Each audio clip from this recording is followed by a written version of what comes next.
মার্কিন president Donald ট্রাম্পের ঘনিষ্ঠ ও মার্কিন সরকারের কর্মদক্ষতা বিষয়ক নতুন দপ্তরের অনানুষ্ঠানিক প্রধান ইলন মাস্কের মালিকানাধীন এক্স এর পক্ষ থেকে ভারত সরকারের বিরুদ্ধে মামলা করা হয়েছে। বৃহস্পতিবার দক্ষিণ ভারতের কর্ণাটকের হাইকোর্টে এ মামলা করা হয়।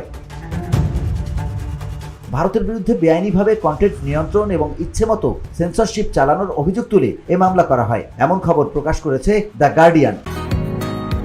বসুন্ধরা, উত্তরা, বনশ্রী, কুড়িল ও বাড্ডা সহ রাজধানীর বিভিন্ন স্থানে অভিজাত ও অত্যাধুনিক মানের ফ্ল্যাট কেনার এক নির্ভরযোগ্য প্রতিষ্ঠান প্লেজেন্ট প্রপার্টিজ লিমিটেড।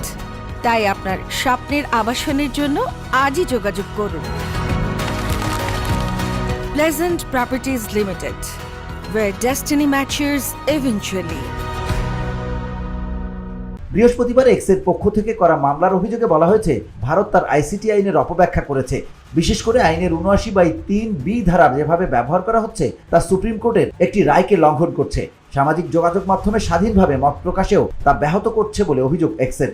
মামলায় অভিযোগ করা হয়েছে, সরকার ওই ধারা ব্যবহার করে কন্টেন্ট নিয়ন্ত্রণের চেষ্টা করছে। এটি একটি সমান্তরাল আইনি ব্যবস্থা যা আইন বহির্ভূতভাবে তৈরি করা হয়েছে বলে মনে করছে ইলন মাস্কের সংস্থা। কারণ তথ্য প্রযুক্তি আইনের ৬৯ ধারাতে যে কাঠামোগত আইনি সুবিধা অনলাইন পরিষেবা প্রদানকারীদের দেওয়া হয়েছে তা ভঙ্গ করা হচ্ছে। তবে ভারতের তথ্য প্রযুক্তি মন্ত্রণালয় বলছে, ৭৯/৩B ধারা মোতাবেক আদালতের নির্দেশ বা সরকারের নোটিশের ভিত্তিতে অনলাইন প্ল্যাটফর্মকে আইন বহির্ভূত বিষয়বস্তু সরাতে হবে। কোনো অনলাইন প্ল্যাটফর্ম যদি ৩৬ ঘন্টার মধ্যে এই নির্দেশ মেনে নির্দিষ্ট বিষয়বস্তু সরিয়ে না নেয়, তাহলে তার বিরুদ্ধে তথ্য প্রযুক্তি আইনে ব্যবস্থা নেওয়া হবে। ভারতীয় দণ্ডবিধিতেও ওই প্ল্যাটফর্ম বা সংস্থার বিরুদ্ধে ব্যবস্থা নেওয়া যাবে বলে মনে করছে ভারত সরকার। VOD Bangla news desk.